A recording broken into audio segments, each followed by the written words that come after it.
The papers were already signed when my brother stood up at the dinner table and told everyone he was the new regional director of Hartwell Logistics. I remember the exact moment.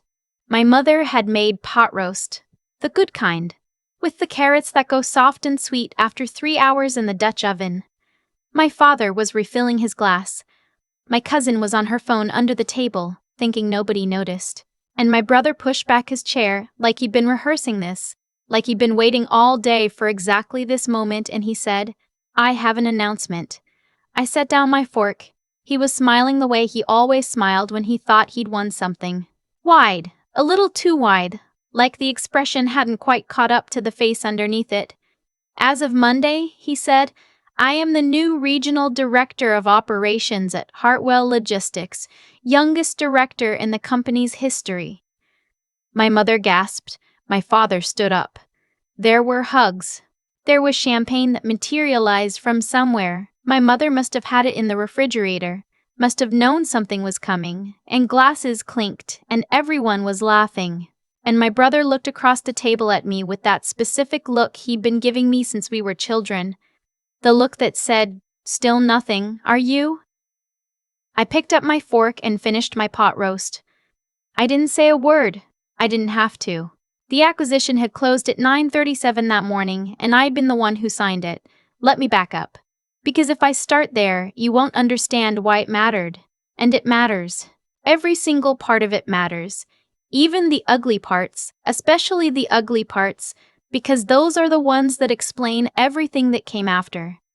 I am the older one, 31 years old. I have a degree in supply chain management from Indiana University and an MBA I finished online while working 60-hour weeks at a freight brokerage in Columbus. I have never once asked my parents for money as an adult. Not for my first apartment, not for my car, not for the startup capital that eventually became the company I now run.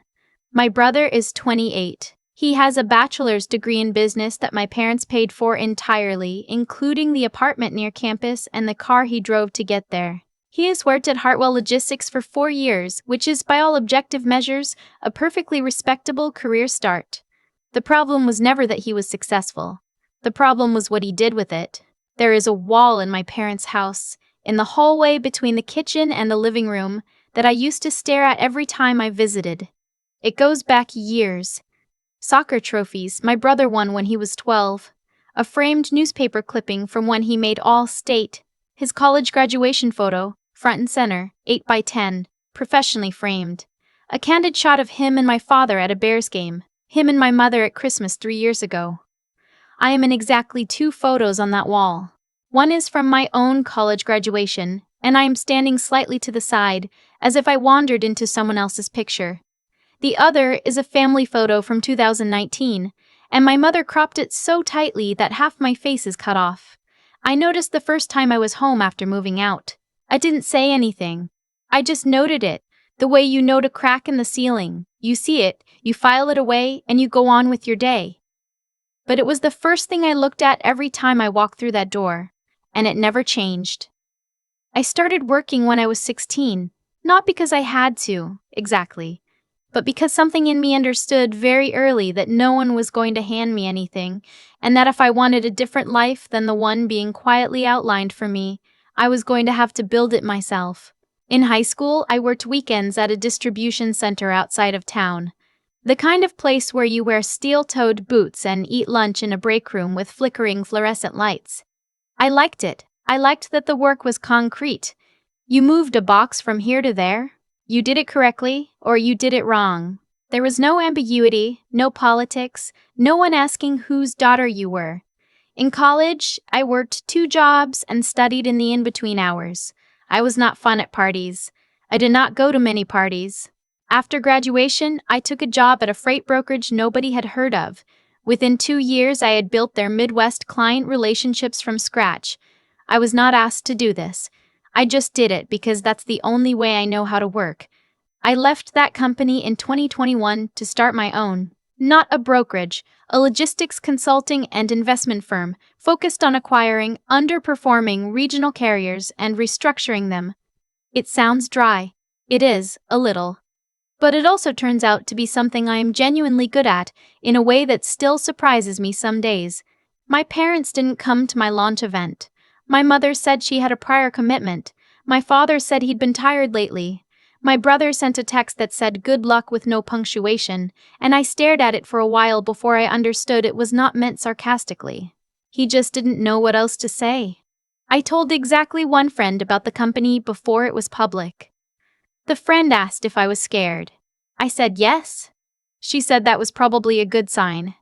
Hartwell Logistics had been on my radar for about 18 months before I made a move. It's a mid-size regional carrier, not enormous but not small either, with distribution infrastructure across 6 Midwest states and a client list that overlaps significantly with the segment I've been building toward. They had good bones. They had terrible leadership. The CFO had been hemorrhaging money on underperforming contracts for 3 consecutive years, and the board was fractured and slow-moving and had not made a decisive decision in longer than any of their LinkedIn profiles wanted to admit. I started quiet conversations with 2 of their board members in the fall. By January, I had a structure. By March, I had financing in place. The acquisition was approved by their board on a Thursday, and the paperwork closed on a Friday morning at 9:47, as I already told you. I knew my brother worked there. I want to be honest about this part because I've thought about it a lot since. I want to be honest that it was not the primary reason I pursued the acquisition. The numbers made sense.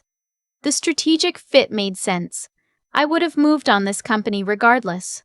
But did I know? Yes, I knew. And I won't pretend that knowledge felt like nothing.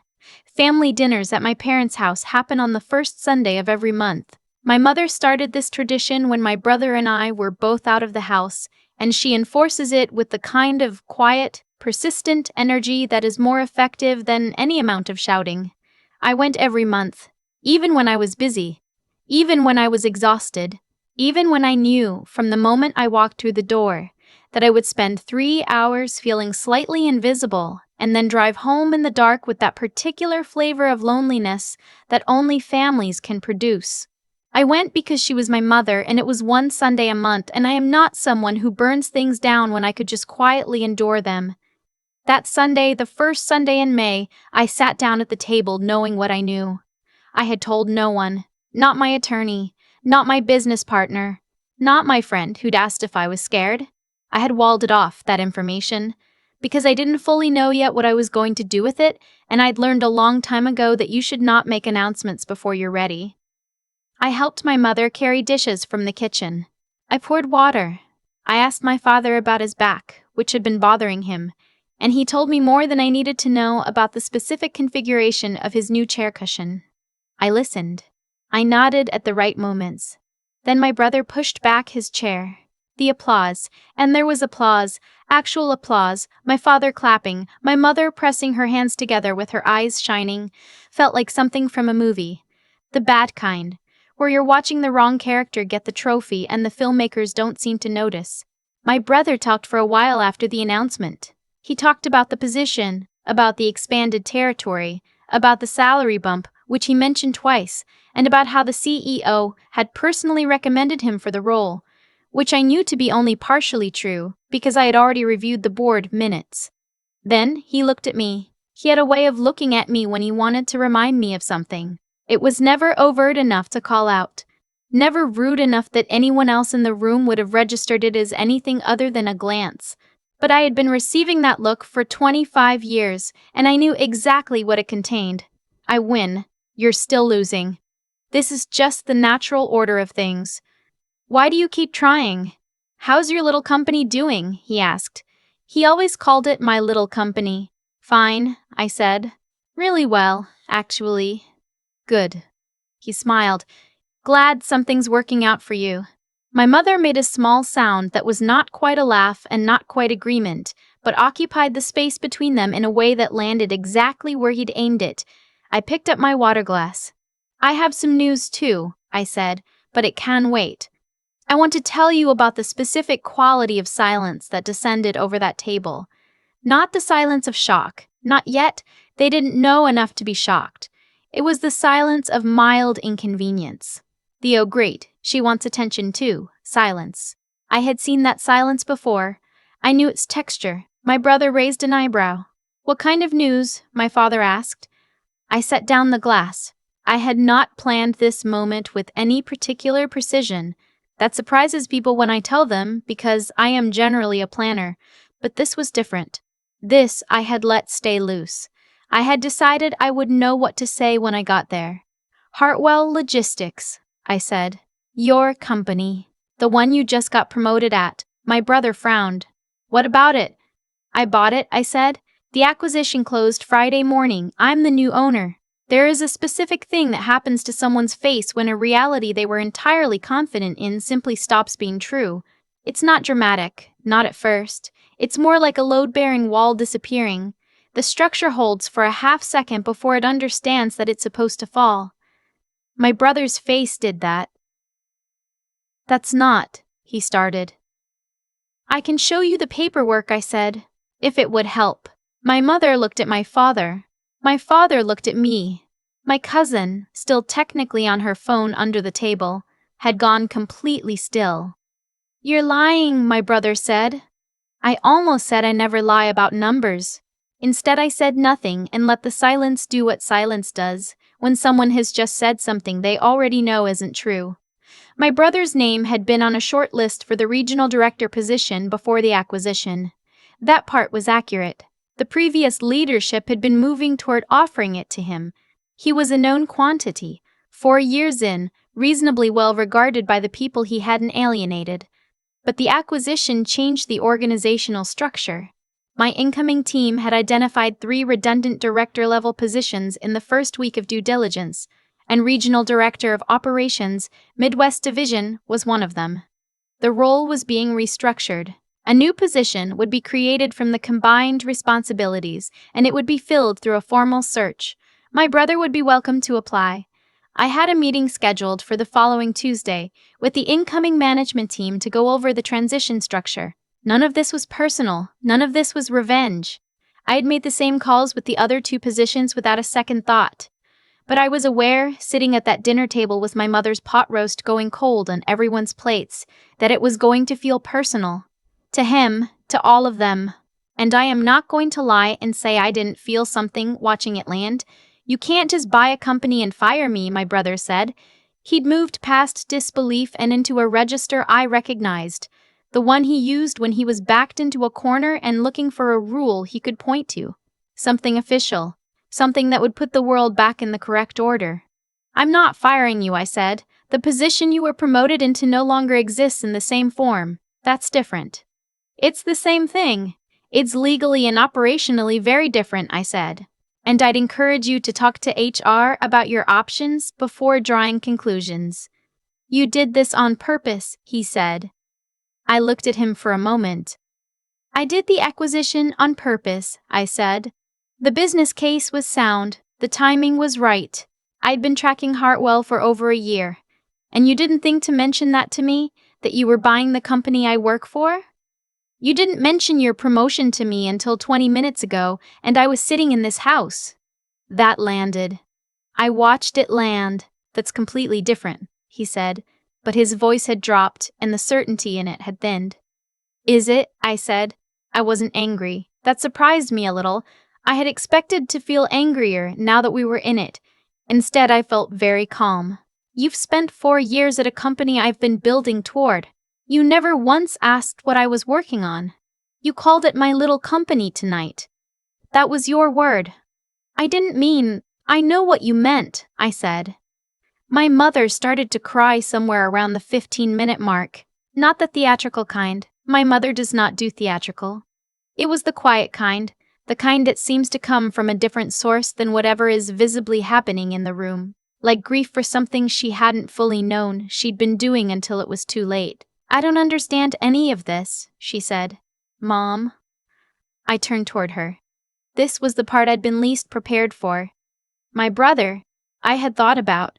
My parents, the full weight of them, was something I had kept slightly out of focus. I need you to understand something. You ambushed your brother, my father said. He wasn't yelling. He looked old, suddenly. That hit me harder than anything my brother had said. I came to dinner, I said. I came to dinner, I said. I come every month. I came every month when I was working until 10 at night building this. I came on a Sundays when neither of you asked how it was going. I came when I stopped. I didn't want to do this in a list. It wasn't a list. I'm not ambushing anyone, I'm just here. I made a business decision and I'm here. You knew, my father said. You knew and you sat there. He knew too, I said. He knew he was being promoted, and he sat there through dinner before he said anything. The difference is that nobody's calling it an ambush when he does it. Another silence, a different kind. My cousin had put her phone on the table. She was looking at me with an expression I couldn't fully read.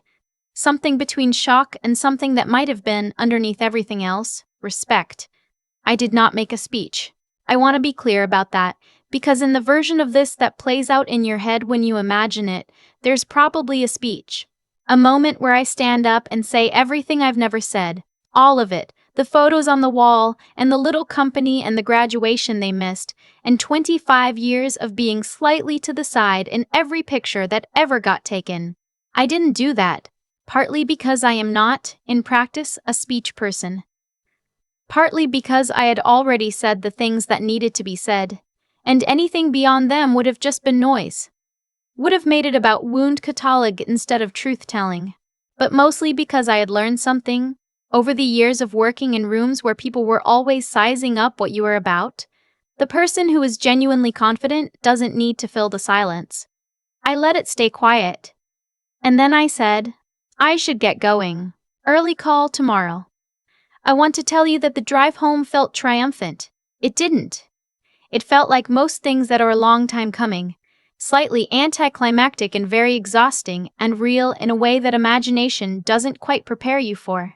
The trees along Route 30 were doing that thing they do in early May when the leaves are just new enough that the light comes through them differently, and I drove with the window cracked even though it was cold, because I needed the air.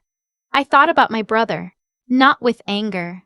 That had burned off somewhere during the dinner. Or maybe it had never really been there. Not the hot kind. I thought about him the way you think about someone when you finally understand that you've wanted something from them for years, that they were never equipped to give. The wanting doesn't stop being real. It just stops being a demand. I thought about my mother's face, the specific quality of it when I'd turned toward her, the way she looked. Not like she was angry at me, but like she was looking at a version of me she hadn't fully known existed and didn't know yet whether to be proud of it or frightened. I thought about the wall in the hallway. I thought about being 16 in that distribution center, the weight of boxes, the fluorescent lights, the specific satisfaction of a concrete task done correctly. I had not done this to be on the wall. I wasn't sure I wanted to be on the wall anymore. My brother called me 3 times that week. I let the first one go. I answered the second one. He wanted to know about the restructured position, whether he could apply, what the timeline was. His voice was different than it had been at the table. The bravado had gone somewhere, and what was left was just a person, 28 years old, trying to figure out what came next. I told him the formal posting would go up within 30 days, that applications would be reviewed by the incoming HR team without my involvement. That I had instructed my team that no candidate would be treated differently based on any prior relationship to me, including family. So you won't help me, he said. I thought about that for a moment. I'm giving you a fair shot, I said. That's what I would have wanted. He was quiet for a while. Then he said, I didn't know you were doing this well. I know, I said. I should have. He stopped. I don't know. I should have paid more attention. I didn't say yes. You should have. I didn't say the little company comment didn't help. There was nothing in me that wanted to prosecute him right then. I was just tired. The good kind of tired. The kind that comes after something is finally done. You can apply, I said. I genuinely mean that. If the qualifications are there, the panel will see them. He thanked me.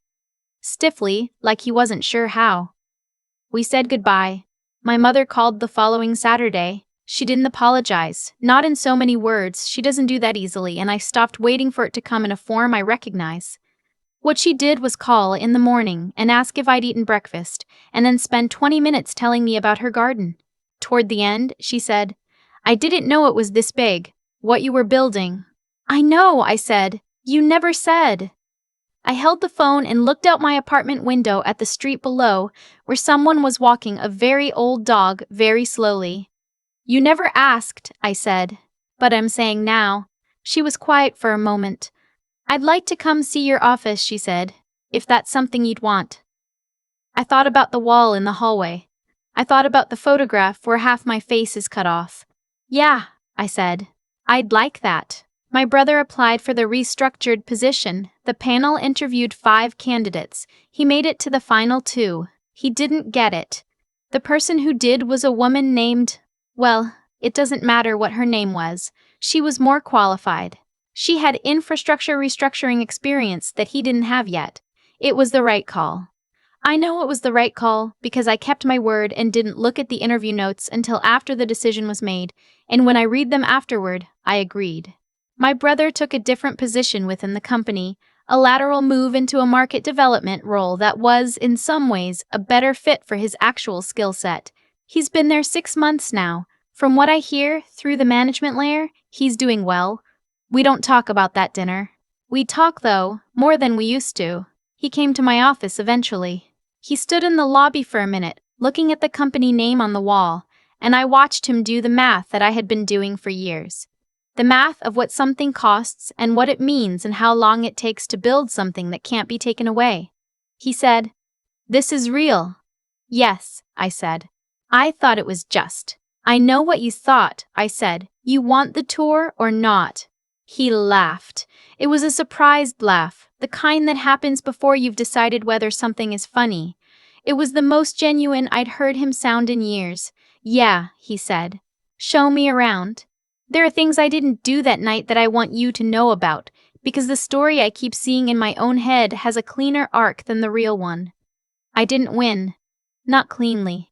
Not the way you win in the version of this that plays out satisfyingly in 3 minutes. What I did was more complicated. I survived something for a long time, and then I built something, and then a set of circumstances brought those 2 facts into the same room on the same Sunday in May. My parents still have that wall. I've been to the house 3 times since that dinner. The photos haven't changed. But my mother bought a frame. I noticed it leaning against the hallway closet last time I was there, unwrapped, waiting. I don't know what she's planning to put in it. I didn't ask. Some things you let come in their own time. What I know is this. I worked 3 jobs when I was 19. I drove 40 minutes each way to a job that paid $11 an hour because it was the one that would teach me what I needed to know.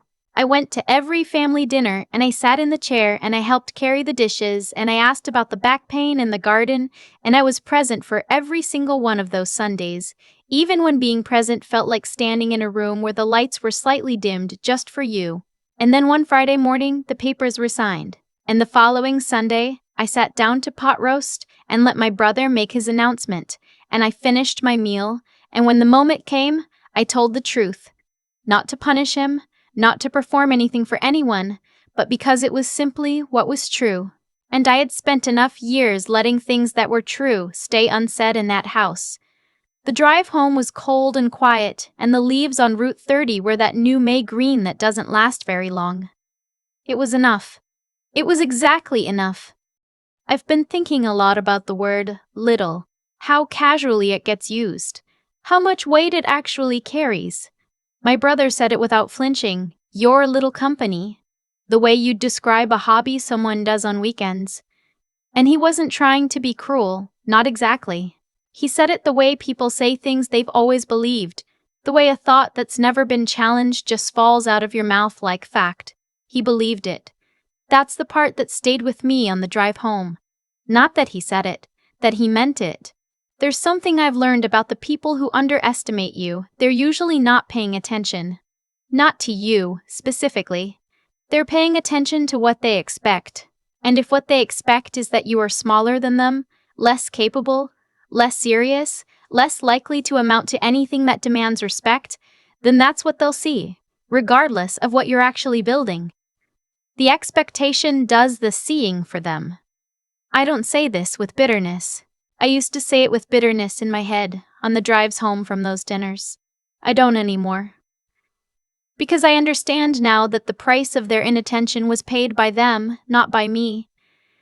Every time my brother wasn't asking what I was working on, he was missing information. Every time my parents filled that wall without making space for me, they were constructing a version of our family that wasn't accurate. The cost of that landed on them at a dinner table in May, not on me. What I did, building quietly for years without an audience, wasn't a strategy. I want to be honest about that. I wasn't playing a long game designed to end in that moment. I was just working. I worked because the work was in front of me, and I was the only one who was going to do it. There's a kind of integrity in that, in doing the thing regardless of whether anyone is watching, regardless of whether anyone will ever credit you for it. You either build something real or you don't.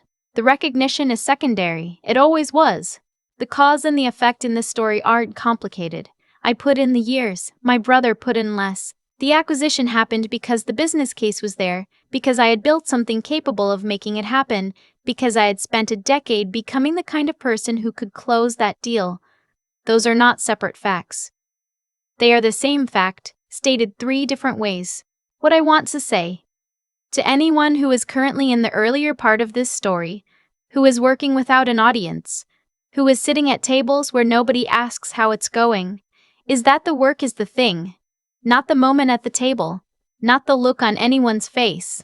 The work, the quiet accumulation of it, the discipline of returning to it when it would be easier not to, that is where everything actually happens. My mother wants to come see my office. My brother is learning, slowly, what it means to look at someone and actually see them. These things are not nothing. They came from somewhere. They came from a decade of choices I made when no one was paying attention, because the choices were right, not because they were witnessed. That's the only version of this I know how to believe in.